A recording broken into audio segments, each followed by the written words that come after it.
But first, a little bit of an announcement here. This just happens to be the anniversary of my entire channel. We've come such a long way, guys, and we've still got a ways to go.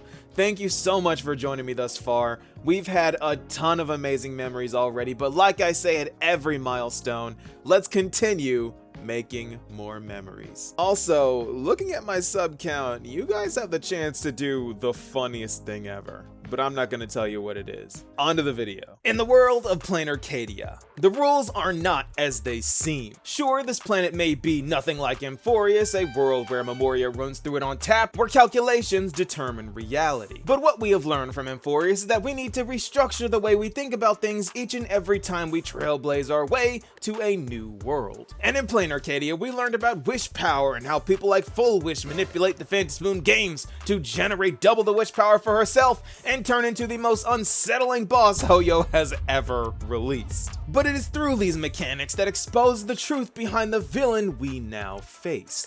Because just like her entire tragic life, Full Wish was just a figurehead. Sure, the success of her plan would have resulted in the resurrection of Shuhu and Lan firing a Lux arrow at Planarcadia, but in doing this, the true villain would win. An individual referred to as the Demon Lord from Beyond, aka Assad Pramad. And through some intense analysis, I believe that I figured out what this sick and twisted Lord Ravager is all about. More specifically, what he is, how his abilities work, and how we will defeat him. So without further ado, this is the Demon Lord of Destruction revealed. Okay, so before we dive into the details of a Lord Ravager, I want to make one thing clear. Elio has told us on multiple occasions that wish power can be generated with fear. They have been beating this point into our heads with every single time they mention the bloodstained games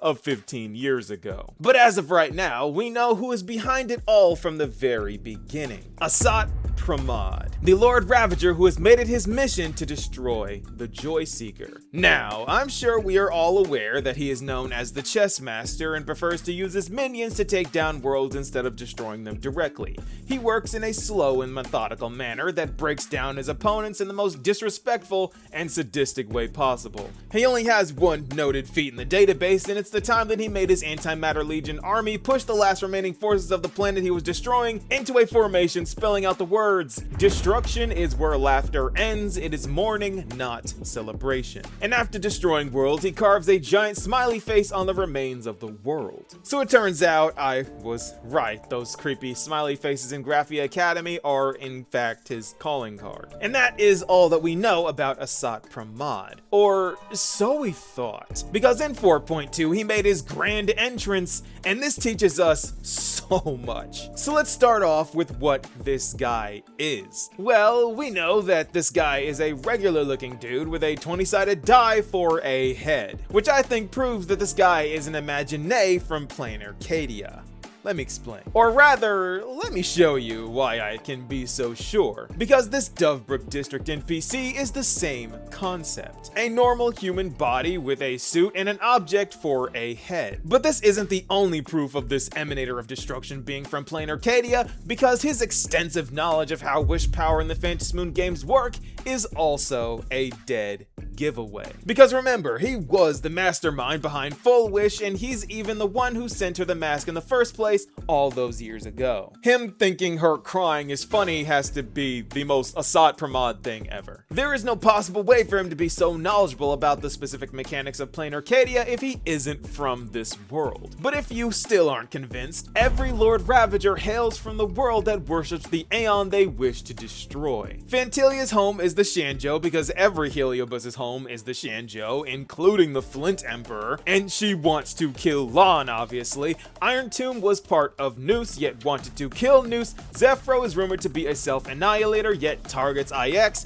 Luxbane is a Leviathan, yet wants Ouroboros and Long dead. Selenova was a harmonic string and wants Sheepe dead. And if you want to count Finon as a Lord Ravager, since I believe he will be in the future, he was born from the hate of a Lord Ravager who designed him off of the concept of destruction. Every Lord Ravager targets the path they are from. So Assad Pramad has to follow this pattern and be from Planarcadia.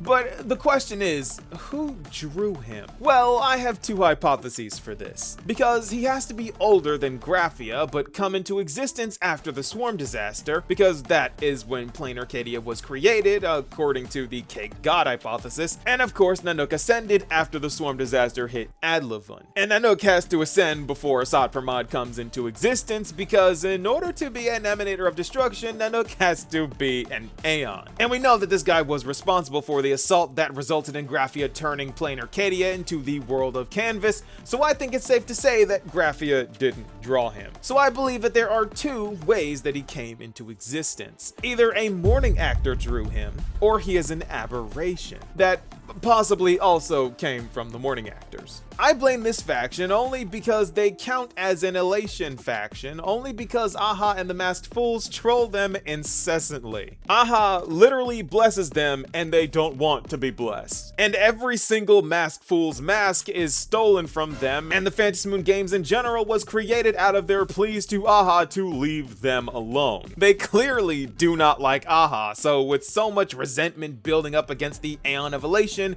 wish power can spawn life. Even mass fear can prompt the creation of an entire species during the Fantasy Moon games. I know this because it did.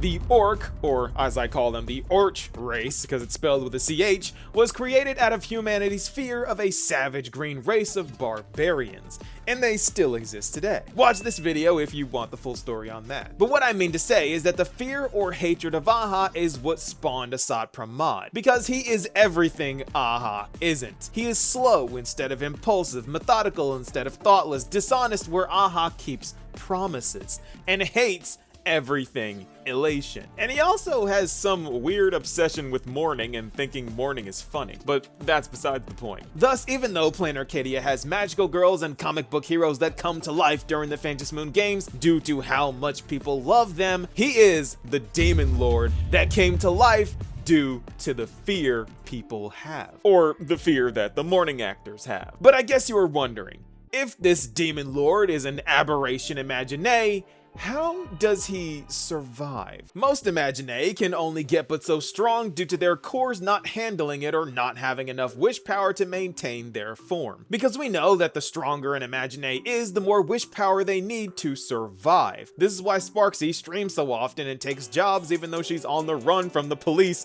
and should be in hiding. She's very strong and needs the wish power to survive. But Asat Pramod is very much different in an Imaginae that can draw other Imaginae and has a core that doesn't seem to have a limit of how much wish power he can have.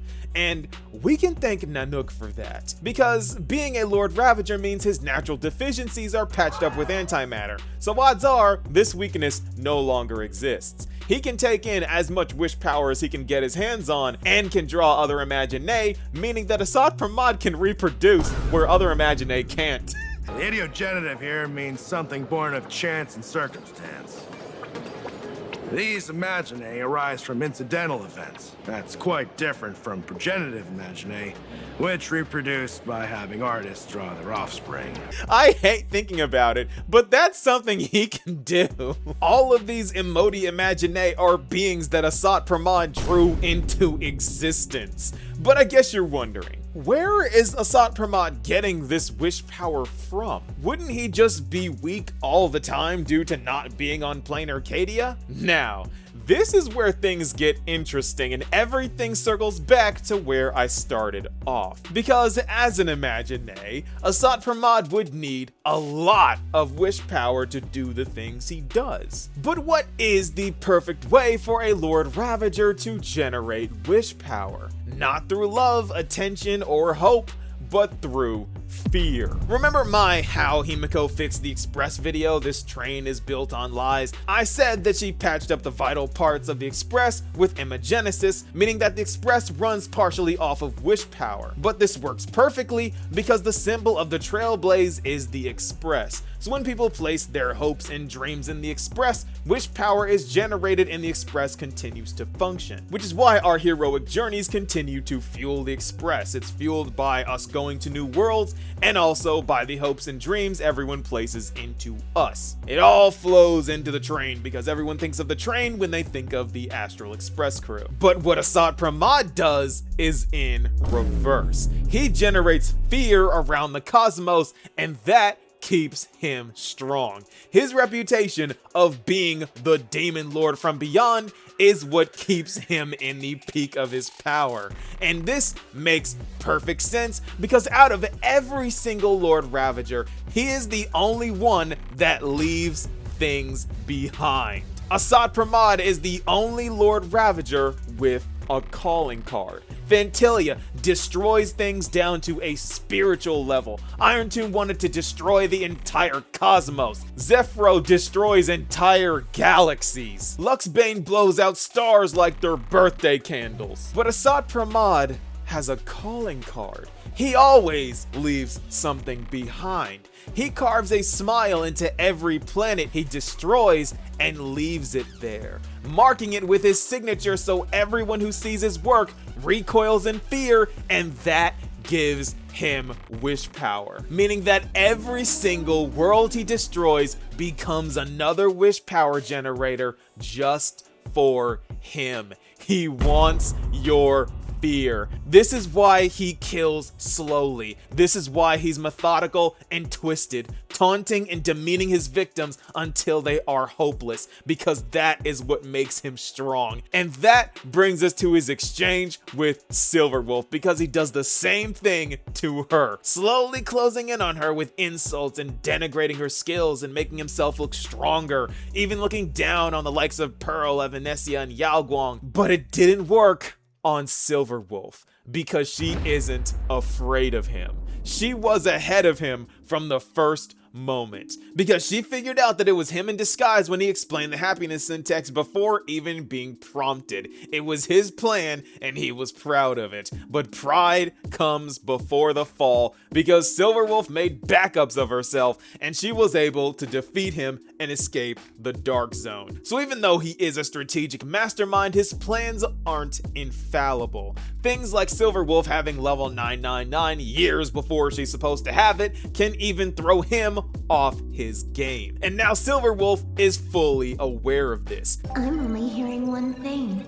There aren't many people who can ruin your plans, but I'm one of them. She is the living flaw in his plot. He has accounted for everyone but her, the pinnacle of power and the path he hates the most. A fully maxed out emanator of Elation, someone who isn't afraid of him in the slightest and welcomes a one-on-one duel. But of course, he backs out, because that's not the way he does things. I can tell. Right now, I'd be wise to stay out of the line of fire. Everything we've seen so far has been to stoke fear, even before we got here. 15 years ago, the Bloodstained Games happened, prompting fear in the Herald of Death, leading to the Full Wish fallout and the Joy Ascendants terrorizing the people. All of this fear was planned and orchestrated by one individual over the course of decades. This fear was implanted into people's minds through generational trauma, and it all flows towards Assad Pramod, the true Herald of Death behind Marcus Antali, the Daybreak Squadron, and Full Wish. Because even though he hates the Elation, he knows this path inside and out, and he knows how to pull the strings just like Aha, using everyone as puppets to do his work for him. The way he acts, talks, and strategizes all accomplishes one goal. But one question still remains. What is his plan for destroying Planarcadia? I can't see killing Aha as feasible right now, but the destruction of Planarcadia is well within reach. And there are two ways he is planning on doing this. One with Lon and one with Ouroboros. Because we are well aware that if Shuhu resurrects, the planet will be overrun with abundance and draw the gaze of the rainbow. And there is no chance that Lon will be able to hold themselves back from taking this wide open shot. Yao Guang and Evanesia both know this to be true. And the second plan would be to resurrect Ouroboros from within Planarcadia, to consume literally everything in the star system and probably beyond. Which might also draw in Luxbane, because remember that Leviathan wants Ouroboros Ouroboros dead too, and then we get double teamed with 2 different Lord Ravagers coming after us, and then we're really cooked. But the way that he is trying to bring Ouroboros back to life could be the same way that he is working with Shuhu, bringing the fragments back together again. Because that shadow in Ashvale's arm has to have something related to Ouroboros in it if it is capable of eating emanators. So if you rip that out of Ashvale and return it to Ouroboros, does the Aeon come back to life? Because resurrecting a dead Aeon isn't a foreign concept. The Beauty Followers are trying to gather relics to resurrect Drilla, and Herta even says herself that this is theoretically possible. Correction, it was Fushan and the Intelligentsia Guild that think this, not Herta. Don't mind him, he loves Herta too much. So this isn't even something new. So if Shuhu or Ouroboros returns, Asat Pramod wins. This guy is cosplaying as Aha themselves, because as the devlog states, not even the Aeons are free from Aha's manipulation. And Asat Pramod is planning to do just that, manipulate the Aeons. While people like Yao Guang are trying to break free from Aha's puppet strings, Asat Pramod has just become another puppeteer. This is why in the Myriad Celestia, Asat Pramod shows up in place of Aha. He is pulling the strings just like Aha is known to do. And it's working. He has this entire world afraid. He even has Evanescia afraid. But there is one person who stands as an affront to everything he is. The bane of every demon lord. The isekai protagonist who breaks the world in half with how strong she isn't supposed to be will be the one to defeat the demon lord. None other than the emanator representing everything he hates in the cosmos, perfected and maxed out, the last emperor of the Dark Zone, Silver Wolf. The one living flaw in his plan. Because someone who stares into the void and laughs isn't someone who can be swayed by fear. And that is what Asat Pramod hates. It is a threat to his very existence, and that is why Planarcadia has to die. A world of Elation would eventually learn to cast off fear, because fear as a concept stems from anxiety of what's going to happen in the future. But the Elation doesn't care about the future in general. So eventually, as a world of Elation, Planarcadia would learn to cast off fear. So he has to return and finish the job. And this time, I got a feeling Graphia can't save us this time. Because the Demon Lord has returned, and he's got backup plans. Because this is the Demon Lord of Destruction revealed. I don't know where to fit this into a video, so I'm just gonna put this here. Asat Pramod says he likes Cosmicon Collective over Ethereum Wars because it's a game where you roll dice. And he has a die for a head that always rolls on the same side. He has a loaded die representing the lack of randomness, which is a petty shot at Elation. This guy hates Aha and their path with such a passion. I feel like he's just an Imagine created to hate on Aha, from the morning actors, of course, because what else would make an Imagine like this? And Nanook just found him and said, ooh, yoink, because Nanook is a path poacher. They just love to take beings and empower them to hate the path that they are from. It's all there. It all makes sense, and now we just gotta wait for confirmation. But what do you guys think? Be sure to let me know, and I'll see you all in the next video. Peace, y'all.